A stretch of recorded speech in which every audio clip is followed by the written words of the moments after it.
Hello मित्रों, आप सभी को मेरा प्यार भरा नमस्कार करते हुए हमारे YouTube चैनल में तहे दिल से स्वागत करता हूँ। मित्रों, आज हम श्रीमद् भगवद गीता में उल्लेख किए गए जो शाश्वत कृष्ण वाणी है उन्हें समझने को प्रयास करेंगे। वैसे अगर कहा जाए तो गीता ज्ञान जितना समझे उतना ही समझने को रह जाता है। तो चलिए दोस्तों, आज की टॉपिक को आरंभ करते हैं। श्रीमद् भगवद गीता में अर्जुन और श्री कृष्ण दोनों मैं शब्द का प्रयोग करते हैं, लेकिन अर्थ और उपयोग के संदर्भ अलग हैं। अर्जुन का मैं उनके भौतिक शरीर, संपत्ति, भावनाओं और विश्वासों को दर्शाता है, जो सिर्फ उनके परिवार, दोस्तों और रिश्तेदारों तक फैले हुए हैं। हमारी स्थिति अर्जुन से भिन्न नहीं है। अनिवार्य रूप से हम कुछ चीजों को विशेष रूप से अपना मानते हैं और शेष को नहीं। जब श्री कृष्ण मैं शब्द का प्रयोग करते हैं तो ये समावेशी होता है। हम इंद्रियों की सीमा की वजह से विषयों में अंतावरोध महसूस करते हैं और श्री कृष्ण की मैं का शब्द में ये सारे अंतावरोध शामिल हैं, तथा वे उसी क्रम में कहीं और कहते हैं मैं मृत्यु के साथ साथ जन्म भी हूँ। श्री कृष्ण सागर हैं, हम समुद्र में बूंदे हैं, लेकिन अहंकार के कारण हम अपने आप को अलग मानते हैं। जब एक बूंद निजता के भ्रम को त्याग कर सागर से मिल जाती है तो वह सागर बन जाती है। श्री कृष्ण इसे इंगित करते हैं जब वह कहते हैं कि मेरे जन्म और कर्म दिव्य अर्थात अलौकिक हैं। इस प्रकार जो मनुष्य तत्व से जान लेता है वह शरीर को त्याग कर फिर जन्म को प्राप्त नहीं होता, किंतु मुझे ही प्राप्त होता है। निश्चय ही बोध का अर्थ है अहंकार का त्याग और अंतावरोधों को स्वीकार करने की क्षमता। श्री कृष्ण वीतराग शब्द का उपयोग करते हैं, जो न तो राग है और न ही विराग, बल्कि एक तीसरा चरण है जहाँ राग और विराग को समान माना जाता है जब कोई उनका अनुभव कर रहा है। यही बात भय और क्रोध पर भी लागू होती है।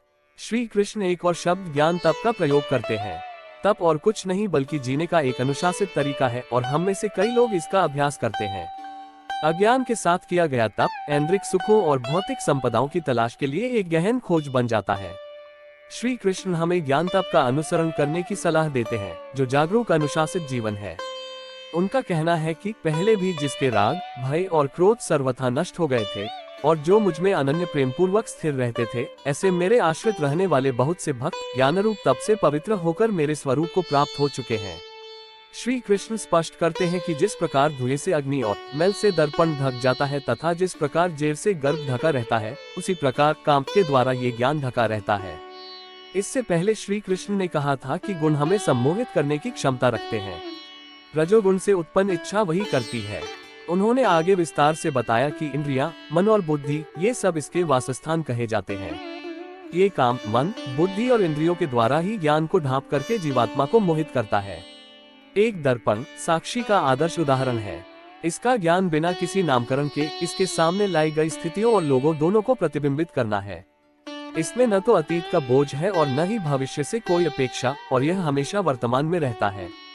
जब ये ज्ञान धूल से ढक जाता है तो इसकी प्रभावशीलता कम हो जाती है। जबकि दर्पण हमारा वास्तविक स्वरूप है, गंदगी हमारे पिछले प्रेरित कार्यों और इच्छाओं के कारण एकत्रित हमारे पिछले संचय हैं। इसी प्रकार जानने की क्षमता हमारा वास्तविक स्वरूप है, जो असीम है, लेकिन हम एकत्रित सीमित ज्ञान से ही तालमेल स्थापित कर लेते हैं।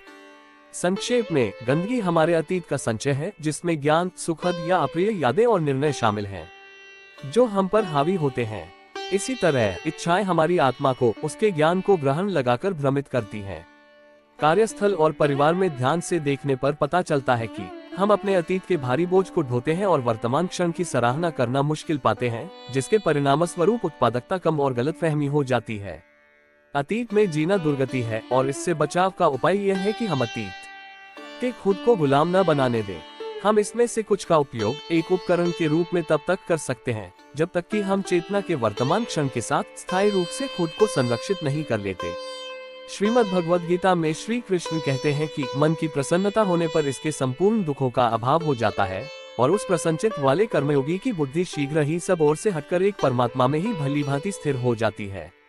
ये हमारी समझ के विपरीत चलता है। एक बार जब हमारी इच्छाएं पूरी हो जाती हैं, तो हम संतुष्ट हो जाते हैं और सुख को प्राप्त करते हैं तथा दुख को नष्ट कर देते हैं।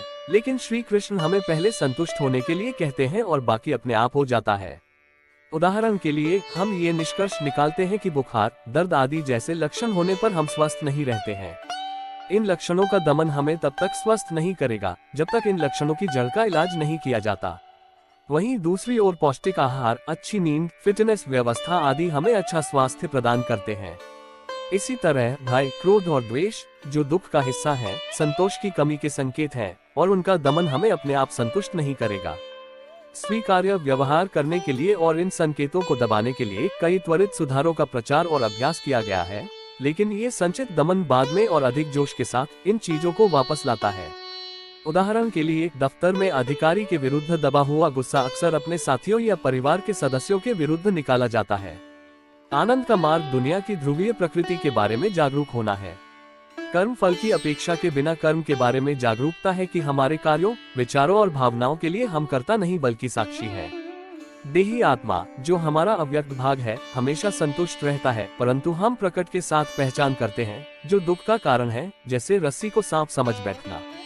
श्री कृष्ण ये भी बताते हैं कि आत्मा के साथ तादात्म्य होने से दुख दूर हो जाता है और इस अवस्था को वह आत्मरमण या आत्मान बनना कहते हैं।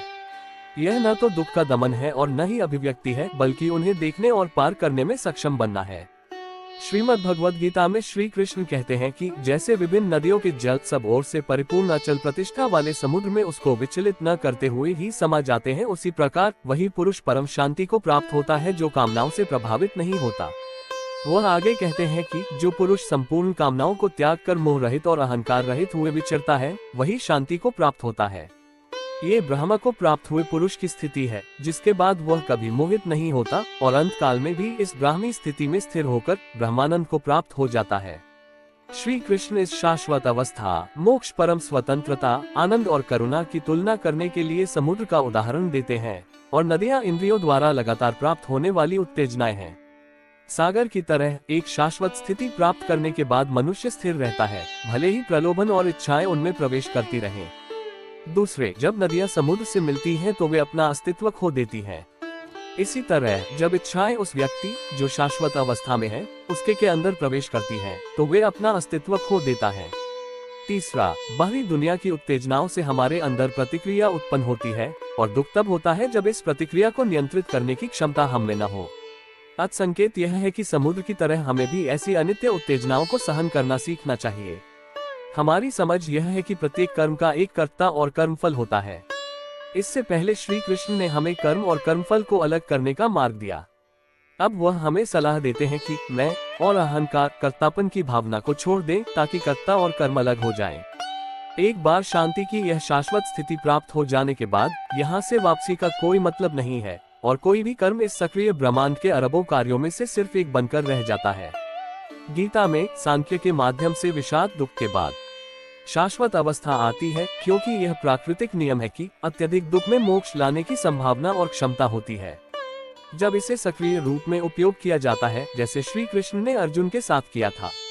श्रीमद् भगवद गीता का ये श्लोक, व्यवसायात्मिका बुद्धिरिके कुरुनंदन बहुशाखा ह्यनंता शर्च बुद्धयो व्यवसायी नाम। उक्त श्लोक में श्री कृष्ण कहते हैं, कर्म योग में बुद्धि निश्चयात्मिका, जो बिल्कुल दृढ़ होती है, और जो अस्थिर है उनकी बुद्धि बहुत भेदों वाली होती है।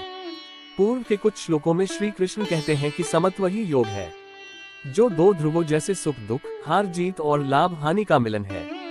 जीवन में हम इनका सामना करते हैं। कर्म योग इन ध्रुवों को पार करने का मार्ग है, जो अंततः एक निश्चयात्मिका बुद्धि में परिणत होता है। दूसरी ओर एक अस्थिर बुद्धि हमें मन की शांति से वंचित कर देती है। हमारी सामान्य धारणा है कि जब हम आनंद, जीत और लाभ प्राप्त करते हैं, तब मन की शांति अपने आप आ जाती है। लेकिन श्री कृष्ण कहते हैं कि कर्म योग के अभ्यास से उत्पन्न एक निश्चयात्मिका बुद्धि हमें ध्रुवीयताओं को पार करने में मदद करके मन की शांति देती है। अस्थिर बुद्धि विभिन्न स्थितियों, परिणामों और लोगों को अलग तरह से देखती है। अपने कार्यस्थल पर हम एक मापदंड अपने से नीचे के लोगों पर और दूसरा अपने से ऊपर के लोगों पर लागू करते हैं। बच्चों में समत्व विकसित नहीं हो पाता है जब वे देखते हैं कि परिवार में विभिन्न परिस्थितियों का सामना करते हुए अलग अलग मापदंड लागू होते हैं, जहां हमारे पास प्रियजनों के लिए कुछ नियम होते हैं और वहीं अन्यों के लिए वे कुछ और होते हैं। दैनिक जीवन में हम धर्म, जाति, राष्ट्रीयता, अधर्मिता आदि जैसे मिथकों के शिकार होते हैं। वे हमारे दिमाग में एक प्रभावशाली अवस्था में डाल दिए गए थे और वे हमें बांटते रहते हैं। इन साझा मिथकों में से प्रत्येक के दो पक्ष हमें अलग अलग तरीके से प्रभावित करते हैं। अनिश्चित बुद्धि के साथ हमारे पास अपनी और दूसरों की गलतियों को आंकने के लिए अलग अलग मापदंड होते हैं। मदद मांगते समय और मदद करते समय हम अलग अलग मुखौटा लगा लेते हैं। श्री कृष्ण कहते हैं कि कर्मयोग के मार्ग पर चलने से समत्व के योग्य एक दृढ़ बुद्धि प्राप्त होती है, जो मन की शांति की आधारशिला है। श्रीमद् भगवद गीता का ये श्लोक, श्रोत्रादीन इंद्रियाण्यन्ये संयमाग्निषु जुह्वति, शब्दादीन विषयानन्य इंद्रियाग्निषु जुह्वति। अनुवाद, इनमें से कुछ विशुद्ध ब्रह्मचारी श्रवणादि क्रियाओं तथा इंद्रियों को मन की नियंत्रण रूपी अग्नि में स्वाहा कर देते हैं, तो दूसरे लोग नियमित गृहस्थ इंद्रिय विषयों को इंद्रियों की अग्नि में स्वाहा कर देते हैं। तात्पर्य, मानव जीवन के चारों आश्रमों के सदस्य ब्रह्मचारी, गृहस्थ, वानप्रस्थ तथा सन्यासी पूर्ण योगी बनने के निमित्त हैं। मानव जीवन पशुओं की भांति इंद्रिय तृप्ति के लिए नहीं बना है, अतएव मानव जीवन के चारों आश्रम इस प्रकार व्यवस्थित हैं कि मनुष्य आध्यात्मिक जीवन में पूर्णता प्राप्त कर सके। ब्रह्मचारी या शिष्यगण प्रामाणिक गुरु की देखरेख में इंद्रिय तृप्ति से दूर रहकर मन को वश में करते हैं। कृष्ण भावनामृत से संबंधित शब्दों को ही सुनते हैं।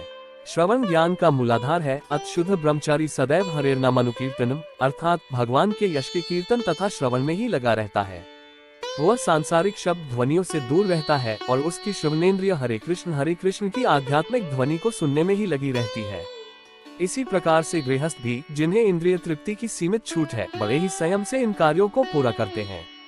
यौन जीवन, मादक द्रव्य सेवन और मांसाहार मानव समाज की सामान्य प्रकृतियां हैं, किंतु संयमित गृहस्थ कभी भी इन कार्यों में अनियंत्रित रूप से प्रवृत्त नहीं होता। इसी उद्देश्य से प्रत्येक समय मानव समाज में धर्म विवाह का प्रचलन है। ये संयमित अनासक्त यौन जीवन भी एक प्रकार का यज्ञ है, क्योंकि उच्चतर दिव्य जीवन के लिए संयमित गृहस्थ अपनी इंद्रिय तृप्ति की प्रवृत्ति की आहुति कर देता है। श्रीमद् भगवद गीता का ये श्लोक, वितराग भय क्रोधा मन्मया मामुपाश्रिता बहवो ज्ञान तपस्या पूता मद्भावमागता। अनुवाद एवं तात्पर्य: आसक्ति, भय तथा क्रोध से मुक्त होकर मुझ में पूर्णतया लीन होकर और मेरी शरण में आकर बहुत से व्यक्ति भूतकाल में मेरे ज्ञान से पवित्र हो चुके हैं। इस प्रकार से उन सबों ने मेरे प्रति दिव्य प्रेम को प्राप्त किया है। जैसा कि पहले कहा जा चुका है, विषयों में आसक्त व्यक्ति के लिए परम सत्य के स्वरूप को समझ पाना अत्यंत कठिन है। सामान्यतया जो लोग देहात्म बुद्धि में आसक्त होते हैं, वे भौतिकतावाद में इतने लीन रहते हैं कि उनके लिए ये समझ पाना असंभव सा है कि परमात्मा व्यक्ति भी हो सकता है। ऐसे भौतिकतावादी व्यक्ति इसकी कल्पना तक नहीं कर पाते कि ऐसा दिव्य शरीर भी है जो नित्य तथा सच्चिदानंदमय है। भौतिकतावादी कल्पना के अनुसार शरीर नाशवान, अज्ञान में तथा अत्यंत दुखमय होता है। अब जब लोगों को भगवान के साकार रूप के विषय में बताया जाता है, तो उनके मन में शरीर की यही कल्पना बनी रहती है। ऐसे भौतिकतावादी पुरुषों के लिए विराट भौतिक जगत का स्वरूप ही परम तत्व है। फलस्वरूप वे परमेश्वर को निराकार मानते हैं और भौतिकता में इतने तल्लीन रहते हैं कि भौतिक पदार्थ से मुक्ति के बाद व्यक्तित्व स्वरूप बनाए रखने के विचार से ही वे डरते हैं। मनुष्य को भौतिक जगत के प्रति आसक्ति की तीनों अवस्थाओं से छुटकारा पाना होता है। ये है आध्यात्मिक जीवन की उपेक्षा, आध्यात्मिक साकार रूप का भय तथा जीवन की हताशा से उत्पन्न शून्यवाद की कल्पना। जीवन की इन तीनों अवस्थाओं से छुटकारा पाने के लिए प्रामाणिक गुरु के निर्देशन में भगवान की शरण ग्रहण करना और भक्तिमय जीवन के नियम तथा विधि विधानों का पालन करना आवश्यक है। जीवन की अंतिम अवस्था भाव या दिव्य ईश्वरीय प्रेम कहलाती है। प्रेम अवस्था में भक्त भगवान की दिव्य प्रेमा भक्ति में निरंतर लीन रहता है। अत भक्ति की मंद विधि से प्रामाणिक गुरु के निर्देश में सर्वोच्च अवस्था प्राप्त की जा सकती है और समस्त भौतिक आसक्ति, व्यक्तिगत आध्यात्मिक स्वरूप के भय तथा शून्यवाद से उत्पन्न हताशा से मुक्त हुआ जा सकता है। तभी मनुष्य को अंत में भगवान के धाम की प्राप्ति हो सकती है। श्रीमद् भगवद गीता दो स्तरों का एक सुसंगत सम्मिश्रण है और हमें गीता को समझने के लिए इसके बारे में जागरूक होने की आवश्यकता है। कभी कभी श्री कृष्ण मित्र या मार्गदर्शक के रूप में अर्जुन से व्यवहार करके मनुष्यों के सामने आने वाली दैनिक समस्याओं को समझाते हैं। कभी वह परमात्मा के रूप में आते हैं और उस अवस्था में कहते हैं कि मैंने यह अविनाशी योग विवस्वत को दिया था, जो उत्तराधिकार में राजऋषियों को सौंप दिया गया था और इसकी दृष्टि समय के साथ लुप्त हो गई थी। विवस्वत का अभिप्राय सूर्य भगवान से है, जो प्रकाश का एक रूपक है, और श्री कृष्ण संकेत कर रहे हैं कि वह प्रकाश से पहले थे। ये स्वीकार किया जाता है कि इस ब्रह्मांड की शुरुआत प्रकाश से हुई और बाद में पदार्थ का निर्माण हुआ। भगवान श्री कृष्ण राजऋषियों को संदर्भित करते हैं, जो समय के विभिन्न बिंदुओं पर प्रबुद्ध लोगों के अलावा और कुछ नहीं है। ये ज्ञान लुप्त हो गया क्योंकि समय के साथ यह एक अनुभवात्मक स्तर से कर्मकांड में बदल गया। अभ्यास कम और उपदेश अधिक हो गया, इसने धर्मों और संप्रदायों का आकार ले लिया। अर्जुन प्रश्न करते हैं कि श्री कृष्ण ने सूर्य को ये कैसे सिखाया, क्योंकि उनका जन्म हाल ही में हुआ है। श्री कृष्ण जवाब देते हैं कि मेरे और आपके कई जन्म हुए और आप उनके बारे में नहीं जानते, जबकि मैं जानता हूँ। अर्जुन का ये प्रश्न मानवीय स्तर पर बहुत स्वाभाविक और तार्किक है। इस स्तर पर हम जन्म और मृत्यु का अनुभव करने के लिए समय के नियंत्रण में रहते हैं। जन्म से पहले और मृत्यु के बाद क्या था, इसके बारे में हमें कोई जानकारी नहीं है। श्री कृष्ण का उत्तर परमात्मा के स्तर पर है, जो समय से परे है। इससे पहले श्री कृष्ण ने आत्मा के बारे में समझाया था, जो शाश्वत है और भौतिक शरीरों को बदल देती है। जैसे हम पुराने कपड़ों को त्याग देते हैं, जो कोई भी उस शाश्वत अवस्था तक पहुंच जाता है, वह समय से परे है। उदाहरण के लिए, एक फूल को अपनी खिलने की शक्ति का पता नहीं होता, जबकि यह शक्ति पहले भी थी और फूल के जीवन के बाद भी रहेगी। तो मित्र जनों, मुझे उम्मीद है कि आज की यह श्री कृष्ण अमृत वाणी आप सभी को बहुत ही पसंद आई होगी। अगर ऐसा ही है तो वीडियो को लाइक, शेयर, कमेंट के साथ साथ हमारे YouTube चैनल को भी सब्सक्राइब करके मुझ पर मेहरबानी कीजिएगा। वीडियो को अंतिम तक देखने के लिए आप लोगों को बहुत बहुत धन्यवाद। फिर मिलेंगे अगली वीडियो में कुछ ऐसी ही विशेषता भरी आध्यात्मिकता से जुड़ी प्रसंग लेकर। तब तक आप लोगों को परमात्मा की कृपा बनी रहे। जय श्री कृष्ण। राधे राधे कृष्ण।